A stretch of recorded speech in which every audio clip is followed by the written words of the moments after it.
It can create opportunities to connect, or it can also prevent opportunities of connecting. So depending on what kind of a city, what kind of an architecture you work in, it has that ability.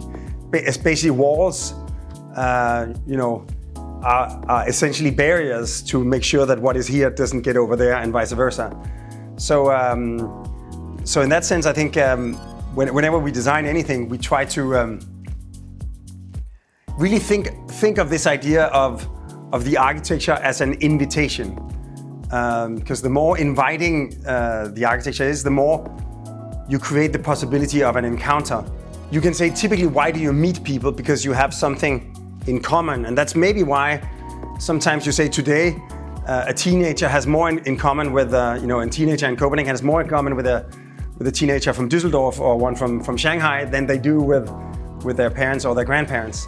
So I think that the more we can sort of explore these opportunities where you create these invitations to coincidental encounters between different points of view or different generations. Like even in terms of how we work and how we create new knowledge.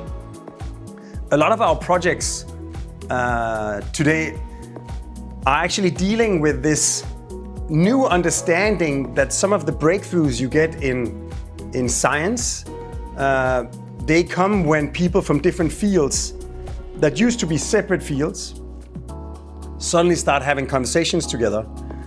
And just two examples, we're building the integrated science building at the Claremont McKenna College in California, which is basically taking computer science, data science, and the natural sciences and life sciences and bringing them together. Because some of the breakthroughs in life sciences will come from new abilities to crunch data that comes from new kinds of computer power.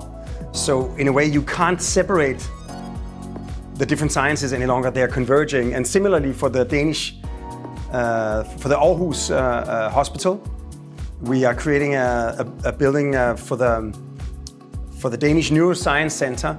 And the building, the architecture is actually structured like the brain. The gyrification in the brain, the folding of the membrane is what allows a lot of different cells to be in contact with each other. So similarly, by folding the traditional hospital corridor, you create these connections and you get views across. So the neuroscientists, the psychologists, the psychiatrists, the spinal surgeons, all the different fields that used to be different fields of knowledge and different disciplines suddenly can engage with each other. And because the architecture makes sure that they see each other and then they meet each other, even if they don't necessarily work together, we also allow for the possibility of sparks of knowledge to fly from one to the other when they meet each other during their daily life. So I think in many ways the frontier of the knowledge of the future is in trying to undo the siloification that walls can create between different departments or different fields of knowledge and create new meeting places.